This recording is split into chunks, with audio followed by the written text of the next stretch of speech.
The world is changing. Inspiration is everywhere.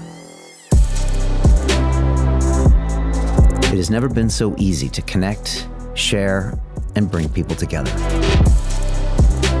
We're learning from others and finding the best in ourselves. Challenging our beliefs. Sharing our vulnerability. Overcoming our fears. Transforming ourselves so we can transform the world. How far can we go? This is London Real. I am Brian Rose. My guest today is...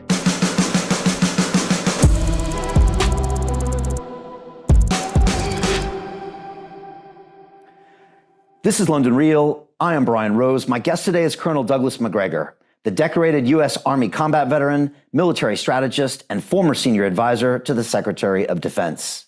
You served more than 3 decades in uniform, earning distinction during the Gulf War before becoming one of America's most respected and controversial voices on defense and foreign policy.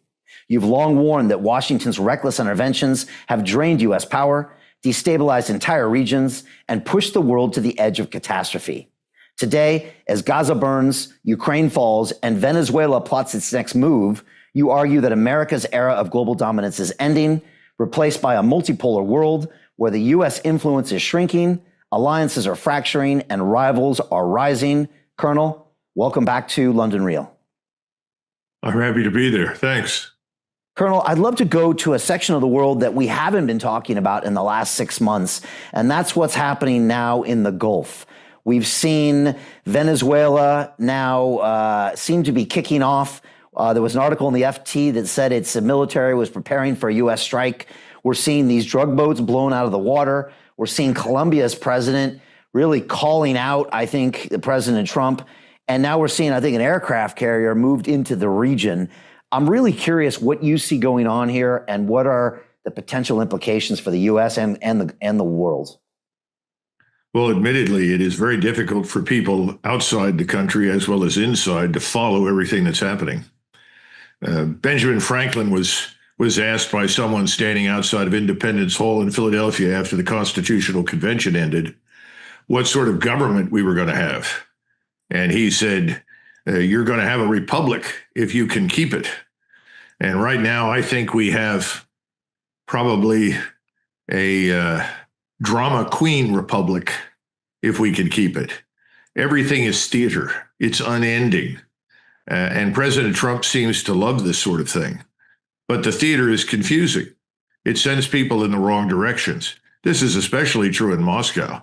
You know, the Russians are very serious people. They take what's happening on their borders very seriously. That's why we have a war. So they don't understand Trump.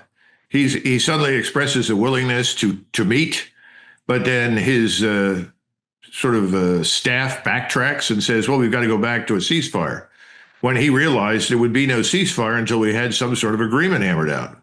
So he calls up and says, I'm not coming. Well, the Russians interpret that as potentially threatening. Then he imposes more sanctions, again, more threats, although these sanctions, frankly, don't amount to a tinker's dam. But having said that, simultaneously, he's withdrawing U.S. forces from Romania and Bulgaria. And I expect he'll withdraw the forces in Poland and probably Lithuania and elsewhere. Why? Because we're not postured to fight the Russians. No one in the United States has any interest in a war with Russia. I think we have a lot of saber rattling at the moment in Eastern Europe. That will probably continue. But if you're a Russian, you're trying to figure out what does this man want? He's pulling forces out, but he still threatens. He says he wants an agreement, but he goes back to the ceasefire. And when we say no for the 99th time until we have an agreement, he imposes more sanctions. So this is a huge problem. You're asking the right question, but there's no easy answer because we have no coherent national security strategy. None. Everything is impulse driven. So when you turn to the Middle East, what's the policy? Well, the policy is that we're going to do whatever Israel wants us to do. That's no mystery. You know, it's very interesting to me that this woman, Machado, who's being named as the possible successor to Maduro if we succeed with regime change in Venezuela. She's the new Nobel Peace Prize winner. She immediately says, if I'm the president, if I take over, we will move our embassy to Jerusalem. Well, why would somebody in Venezuela give a damn where the embassy was in Israel? I think she knows where the power lies. I think she understands the audience that she's playing to. So that kind of informs us as to where we're likely to go in the Middle East. And when we say likely to go, it's wherever Israel wants us to go. And I think the Emirates understand that. I think Qatar understands it. I know Kuwait does. I think Saudi Arabia understands it. Doesn't mean they like it, but they know it. And talking about the Venezuela situation, I mean, an aircraft carrier that's a pretty big show of force. Does it worry you what's going on down there right now? Well, it does, but perhaps not for the reasons that the administration would say. You know, we've been listening to this drug war rhetoric now for a very long time. It's becoming increasingly difficult for many of us to take it seriously. When you have an organization like the CIA that is well known for its involvement in drug trafficking, when you talk about the border, yes, the appearances are better, the optics are better, but illegal human and drug trafficking continues. In fact, a lot of it goes right through the legal ports of entry because the drug cartels are paying the customs officers to turn a blind eye to their material. So they're informed in advance that a truck's coming through, going to someplace, let it through, don't obstruct, and they get an extra $30,000 every month on top of their existing pay. We have a great deal of difficulty dealing with that. That's why I had recommended a long time ago to the president, we need to put the military on the border and put it under military control and then rotate battalions on and off until the place is secure. Because you can't compete with the flood of money that cultivates corruption. That's a huge problem. It's a huge problem inside the United States. So right now, the drug cartels can continue to do a lot of damage to us, regardless of what we do to Venezuela, I'll be frank. All they need at the moment is a van with a map of the interstate highway to deliver their human or drug packages wherever they're sending them for money. That's the problem. I don't think this is going to solve that. But what it will do, and this is something I'm very concerned about, is it will once again remind the Latin American republics and peoples down there of just how threatening we are, because we have a long track record of intervention down there, whether it's El Salvador or Nicaragua, you name it. We've been in and out of these places. And I'm already hearing people say, well, this will be like Panama, just like Noriega. Well, Noriega was removed. I don't think that ended drug trafficking permanently. I don't see any evidence for that. Has it suppressed it? I'm sure somewhat, but there are always other ways to engage in this criminality. So the idea should be you stop it at the border and you stop it in your coastal waters. If you can't do that, then you have to enforce law inside the United States. And you're not going to get very far unless you are harsh. And the man who demonstrated just how effective this is was Lee Kuan Yew in Singapore. If you come into Singapore and you are peddling drugs, you will face the death penalty. Sure, you'll go to trial. You'll have a jury trial. But that's what you're facing if you do this. And, you know, Mao used to say all the time to his party members, shoot one, educate a million. You never have to execute very many people to get the point across. It comes across pretty quick. But inside the United States, you have people say, well, that's not humane. Well, how humane is it for hundreds of thousands of Americans to die of fentanyl? Somehow or another, you don't want to find the individuals who are responsible for distributing it and punishing them, even if it involves capital punishment. If you're trying to save them, that's what you have to do. Bombing Venezuela, attacking Colombia, if we marched into Mexico, that would not help our case. The last thing that we want to do south of the border is invade someone else's country or start killing people. That's just not a good idea. And let's look at Venezuela for a minute. If you look at the map and you superimpose Venezuela on the European landmass, It covers the area of Germany, France, Belgium, Switzerland, and part of Austria.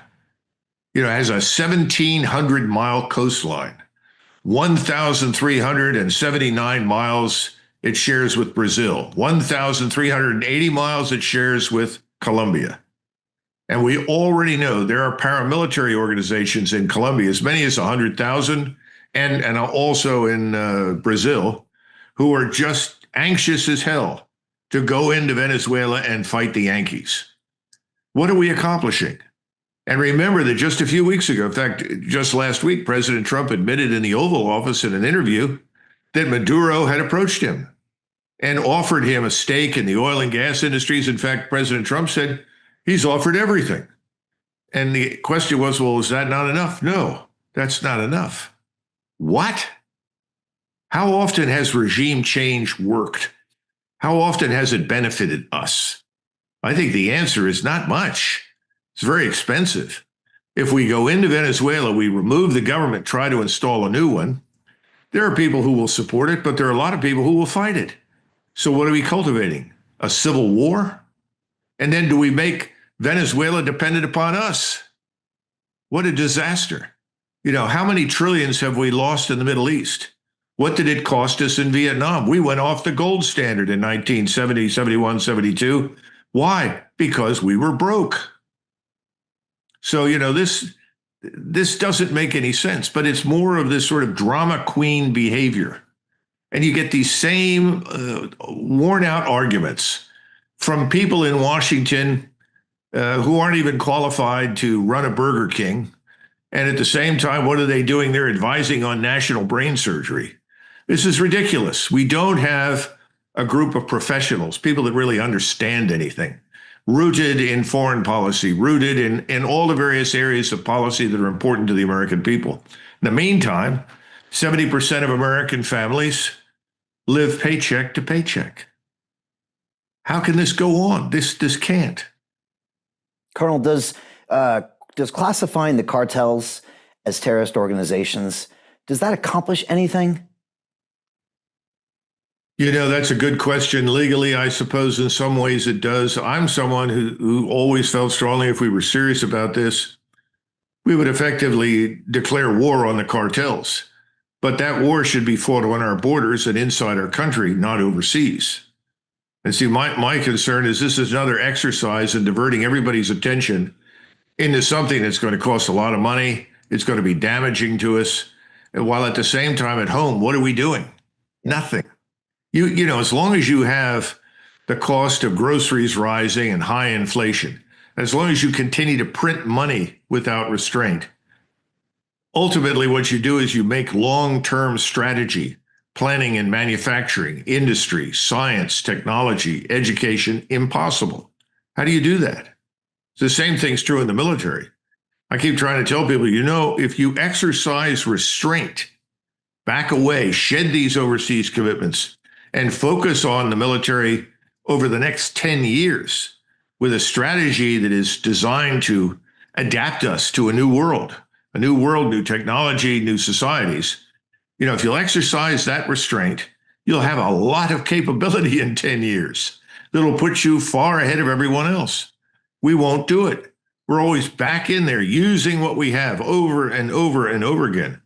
And you've got families inside the military that are on food stamps. They can't feed themselves. They're not paid enough. And everybody says, well, the military's paid too much. Well, you have to look at where the distribution of funds goes in the military, and it doesn't go to the families of servicemen at the lowest level that have to man the ships, that man the equipment, that continuously deploy. So we got a lot of problems, but no one really wants to address them. Yeah, there's many that say if we were still on the gold standard, that we wouldn't have all these, forever wars everywhere because we literally couldn't afford them. You'd actually have to choose between feeding your citizens and giving them protection and fighting overseas. But now when you can print money at will, you can go do a lot of things that maybe you shouldn't be doing. Well, how do you persuade the government that energy security and food security are absolutely vital and essential? They should come before everything else. And we're not doing that. We really are not. We need to focus on those things like a laser because the population is not going to sit around and take it forever. You know, Lenin used to say every society is 3 meals away from a revolution. You know, let the supply chains break down for a short time or even a long time. You'd be surprised what will happen inside the United States when people aren't certain that they can eat, when they can't afford things, when they can't pay for gasoline, which is quite high right now. It's much lower in many places, but it's very high in the United States, probably higher in Europe.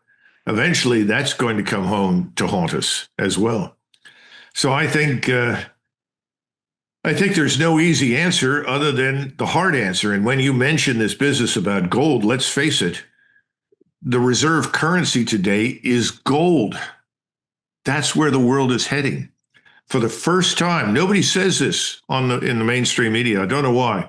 Nassim Taleb brings it up from time to time, but right now, all the countries, the central banks all over the world collectively have more gold than the U.S. Treasury. Now, if you aspire to be the great superpower that apparently people in Washington want to remain, that should give everybody pause. Now, maybe somebody thinks that we're going to go down to Venezuela, march into the interior, seize the gold mines, and pull out gold. I don't know. I think the Viking age is over, so I'm not sure that's a good plan. But you got a lot of people thinking in those terms. Yeah, and obviously we've seen the gold price spike recently and a lot of people doing that flight to quality. I was actually in Singapore a couple weeks ago, and our taxi driver was boasting to us that somebody came in the other day with some marijuana and was going to be executed. And, you know, when you're in Singapore, that's just how it is. I think chewing gum is still illegal. And they really set up this regime, and that country grew from a bunch of opium dens and pirates in 65 to, you know, the 4th or 6th largest GDP in the world. It's incredible what they built, all by making the citizens accountable. I also spent a lot of time in Dubai. I'll be there on Friday. And that's another place where, you know, there's you know, maybe there's drugs, but I don't know. I've never seen them or heard about them. And I know they'll deal with you. And, you know, they've got that locked down. And I'd prefer to be in places like that. But in the U.S., like you said, that would be inconceivable, I guess, to do that. Well, I think it is at the moment, but I think it's going to get a lot worse in the future. And I think more and more Americans are going to demand that the law be enforced. We have a problem right now because President Trump, whether he likes it or not, is a lightning rod for many, many issues. Even things for which he's absolutely not responsible. So he's an easy person to point to mobilize discontent and hatred. And remember, you've got a lot of people out there. Soros is one of many, but people out there who are willing to fund Antifa or fund anybody who is anti-Trump and resist the federal law. You know, and if you don't enforce federal law, you don't have a country. You know, we had a dispute over that in 1861, and it was brutal. We settled it. If you're not going to enforce federal law, you have a choice. You can change it or you can impose it. Now, Trump wants to impose it. I happen to agree with him. How he's doing it, that's another matter, because everything goes back to this reality TV moment. And what we need from a president right now is not drama. We need explanations. We need rationality. You know, FDR, and certainly not one of my favorite presidents, but FDR was very good at this sort of thing. And he had something called the fireside chats. I think there were only 5 or 6 of them. But he sat there quietly in the Oval Office. He was speaking over the radio, and he said, well, I'm joining you this evening to explain why we need to extend Lend-Lease to our friends in Great Britain. Yeah. And then he did, very quietly. And everybody tracked through the polling what happened. And overnight, the opposition to Lend-Lease to Britain dropped from something around 60 or 70% down to 30%. That's kind of what we need right now. We need someone to stand in front of the map and say, let me show you where the drug trafficking is happening, where the illegal human trafficking has occurred, and what we need to do to deal with these issues. This is our strategy. Now I'm going to introduce you to the man I put in command of this effort. You know, and by the way, we've been through many, many exercises in the deportation of illegals. Everybody thinks this is new. After the stock market crash, President Herbert Hoover, who was by no means military in his bearing or thinking, deported 9 million Mexicans. Now, did he deport them because he didn't like Mexicans? Absolutely not. But these were people that had come here and stayed here. And he said, I've got to open up the jobs that they are doing for Americans. And you've heard this business, oh, Americans won't do that. That's why we have these people. Well, guess what? When the Depression set in, Americans did all of those jobs. And so his real purpose was, let's get these non-Americans out of here, or they'll become targets. People will say, what are you doing here in my country? Why are you getting this or that? And right now, we're treating all of these illegals as though they were our own citizens. In fact, in many cases, they're being treated better. I think you have something similar in your country right now that's aggravating and annoyed people. You can't ignore the vast base of your citizenry. You have to listen to them. And I think these issues are going to become more acute as our economic position worsens, as our financial position worsens. Colonel, I think Trump is meeting, I think today, with Xi in South Korea, and apparently he's asking for them to, to block or limit some of those precursor chemicals going to Mexico, which maybe is involved in fentanyl. Obviously trying to get a trade negotiation going there as well. What do you make of our relationships right now, or relations with China, and that whole tour right now in Asia? Well, before we go to China, let's look at what just happened in Japan. Because he went there and he met with the new prime minister. The new prime minister is a hard right-wing nationalist. I have no problems with that. I salute everybody that wants to defend their country. That's fine with me. But the point is, she is very different from her predecessors. She was widely supported by the imperial bureaucracy, because that bureaucracy still reports to the emperor, though nobody talks about it. And they are all professionals, and they wanted her because they were tired of Abe sort of vacillating back and forth between what should or should not be done. And they absolutely did not want to bring in millions of people from the Middle East. They're not interested in that kind of immigration. So she meets with Donald Trump, and she tells Donald Trump, we're with you, we'll support you. Japan is already heavily invested in the United States. They've been invested here almost as long as the British. Now, they talked about more investment. Toyota has already stood up and said, I don't know what Donald Trump is talking about, saying we're going to invest billions of dollars in the United States. We're not going to do that. So I think some of the assumptions that he made after he was there are false. But she said, I will nominate you to be the next Nobel Peace Prize winner. And by the way, we bought you this wonderful set of golf clubs, probably the most expensive set of golf clubs in the world. And we so admire you and appreciate all that you've done. So he reduces the tariffs to 15%. And then he mentions oil and gas and says, well, we're very sorry, but we're very dependent on cheap energy here, and we will continue to buy our oil and gas from Russia. And oh, by the way, we're going to sign a peace treaty with Russia, because the Japanese never really did at the end of World War II. So 80 years later, they're going to sign a peace treaty. And he said, well, that's great. And he went on to Korea. Now, what do you learn from that? You learn that the way you deal with President Trump is that you flatter him. You cultivate him. You reassure him. You make modest deals on the side, and then tell him that you're going to support him for the Nobel Peace Prize, and it looks like you can get pretty much what you want. Now he's in South Korea. The new government in South Korea, which I like very much, they're nationalists. They're really, you would call them liberal nationalists. And they privately really want us off the peninsula, because our presence on that peninsula is now no longer regarded as protection. It's seen as a potential catalyst for war with China. Neither Japan nor Korea want any hostile relations with China. One of the reasons for all the wars that were fought between the Japanese and the Chinese was that the Chinese would not admit the Japanese to their markets unless the Japanese paid tribute to the imperial Chinese government. And the Japanese were not going to pay tribute to the Chinese emperor. Well, that's gone. Xi opened it up, gave them full access to the Chinese economy. They don't want that to change. Neither does South Korea.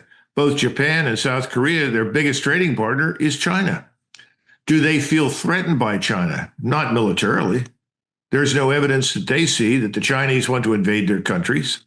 And the Japanese have made it abundantly clear they have no intention of ever going back into China. That was the mistake that everybody made in Russia in World War II. Why do you want to go into the place? Big mistake. So I don't know what President Trump is going to get, but I think he'll get the kind of treatment that he got in Tokyo. And then he'll come out and tell us, oh, this is great. This is wonderful. You're 100% on board. In Asia, everyone is waiting around patiently for us to leave.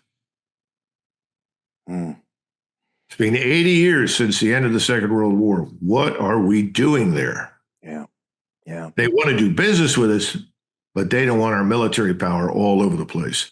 And in Washington, everyone will say, oh, no, that's not true. They all fear China. They need us. No, it's not true. Talk to the Indonesians, the Malays, the Vietnamese. Everyone's the same way.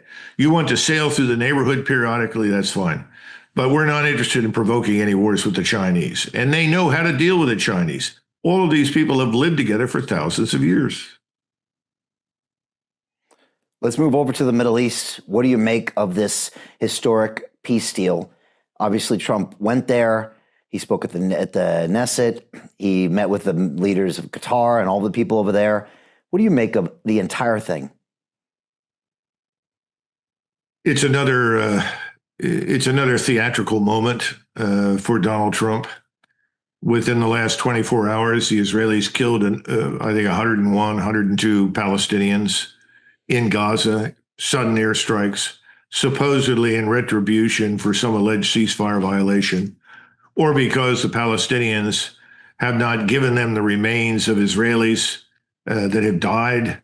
Of course, finding anybody in that rubble is going to be enormously difficult from now.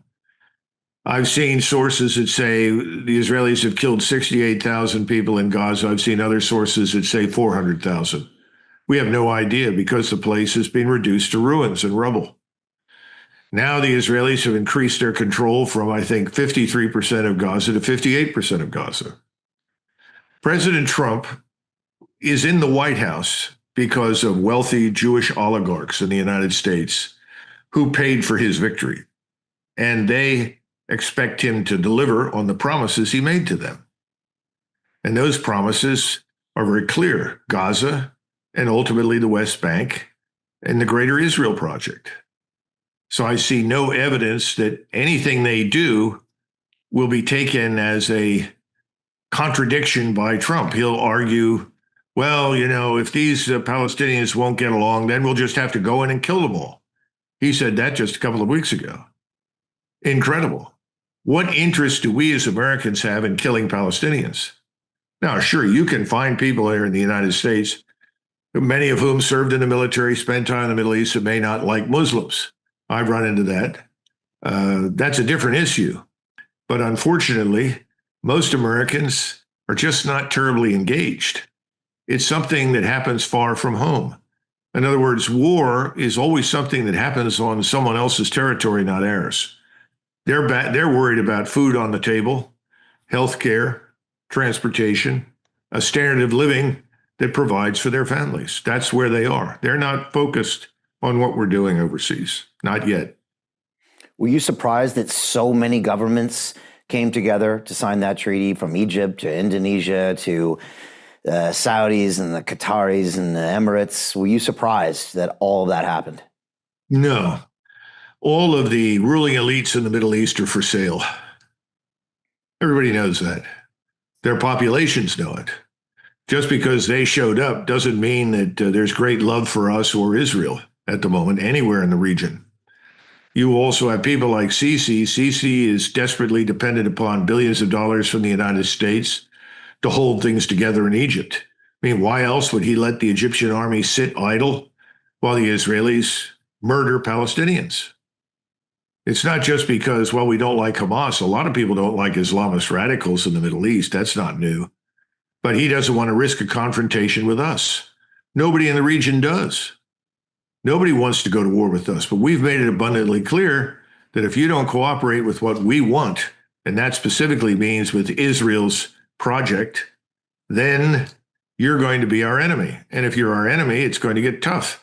Now, at the same time, let's not kid ourselves. Back to the gold issue. The Chinese have opened gold vaults. One is in Hong Kong and one is in Riyadh. And this is literally a warehouse where hard gold will be stored.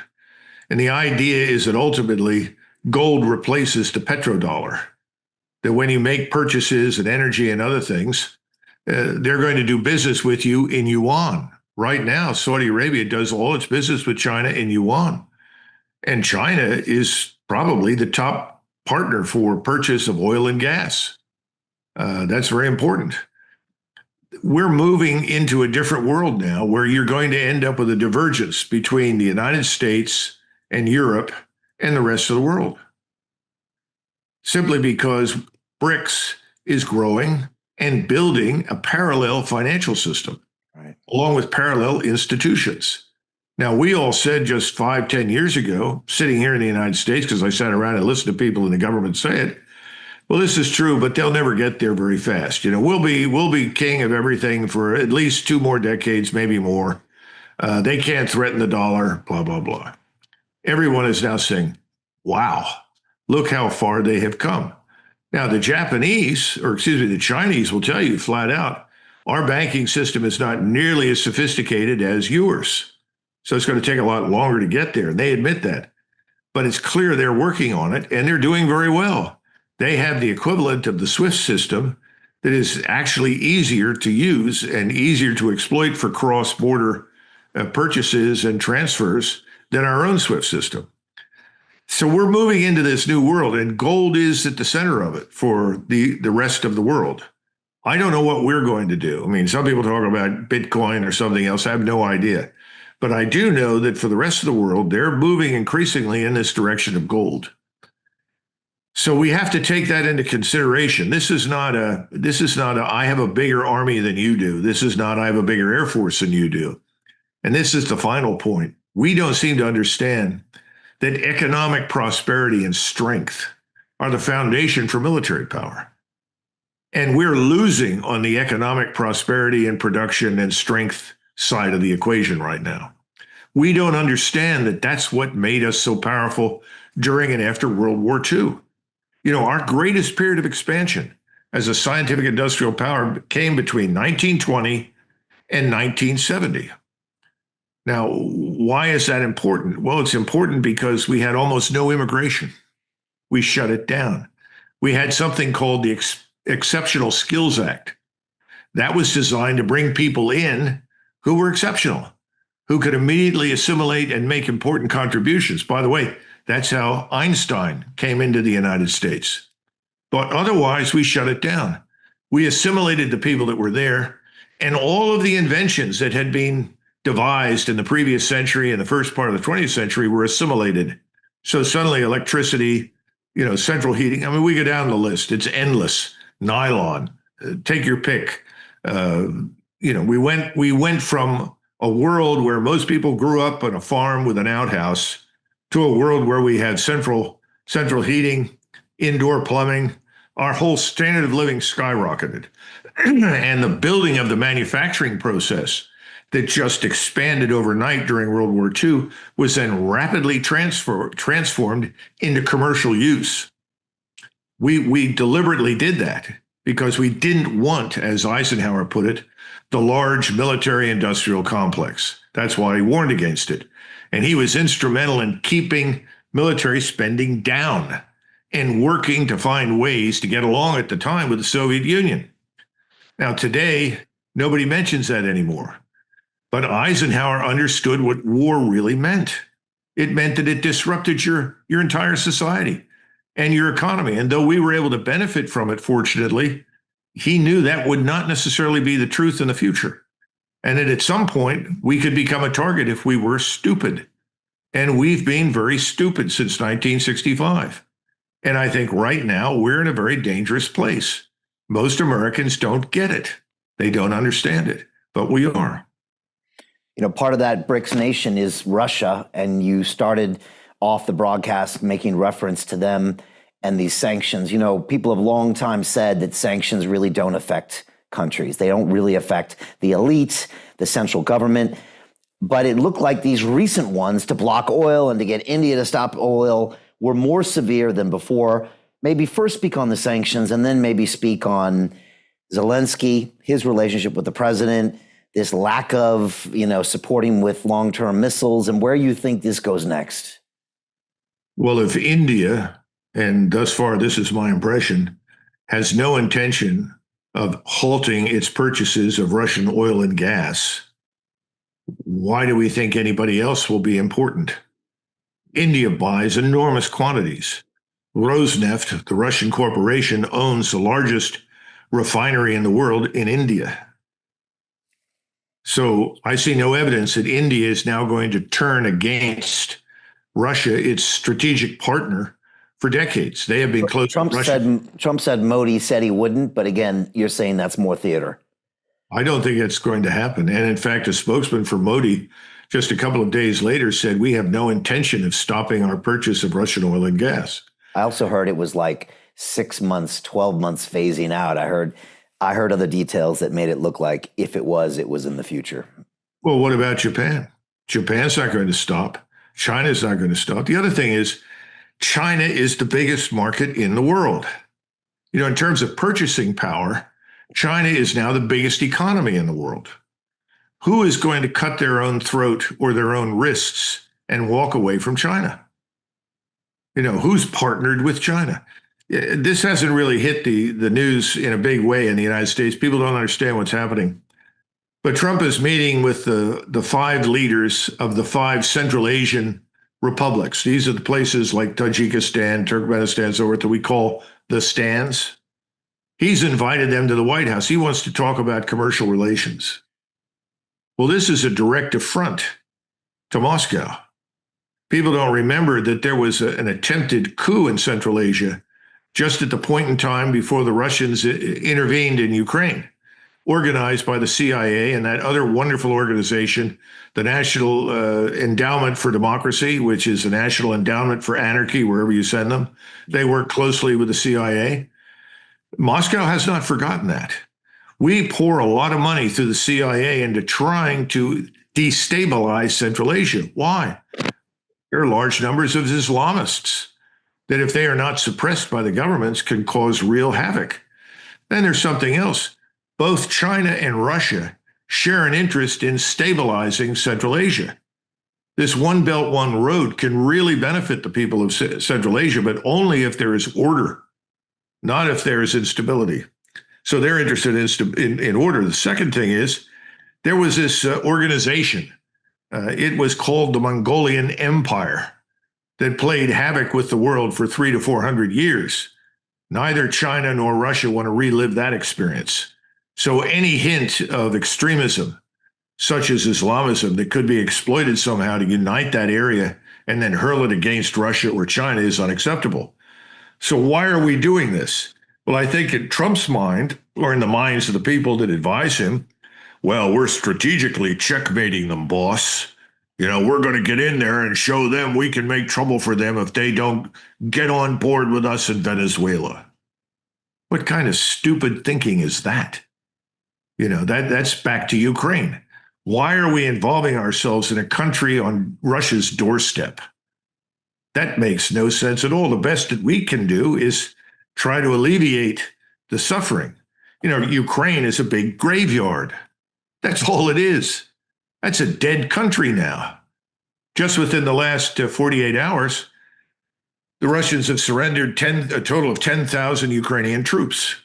I think 5,000 in one area, 5,000 in another, and the Russians sent a message to them: surrender or you will be annihilated. And Zelensky ordered them to fight. They haven't got a snowball's chance in hell. Ukrainian military is decimated. Most of our technology did not perform to expectation. We wasted lives, the great men of NATO, the leading generals who gave all the wonderful advice, primarily American and British, to execute a series of offensives that bled Ukraine white. Ukraine is finished militarily. The humane thing is to go in there, recognize the facts, and tell Zelensky to either get out of town or shut up, and come up with an arrangement that will end this war as soon as possible on the most humane terms that we can get. But what have we done? Nothing. We walked away. If it can't be this theatrical moment, the great moment on the stage, then Donald Trump doesn't like it. Now, he came in on the side, maybe more so of Russia, and basically dressing down Zelensky, saying, you have no cards, you better make a deal. And it seemed to me that behind the scenes, when he got no modicum of cooperation from Putin, he turned 180 degrees to where now you said he's canceling meetings in Budapest and saying, they don't want to deal with us, and he putting sanctions on them. I mean, is part of that Putin not being willing to compromise whatsoever? Is it under Putin's control, or is it his generals? And then lastly, can he stay in control more if the war continues? Oh, Putin isn't going anywhere. You can throw the would-be criminologists out and forget them. Those people say, oh, well, he could be overthrown. They're out of their minds. He is very solid. He is in control. Don't kid yourself. If anything, the Russians would like him to be a lot tougher than he's been. He is being seen and has been from the beginning as this semi-Westernized Russian who believes that Russia has a future with the West. I happen to agree with him.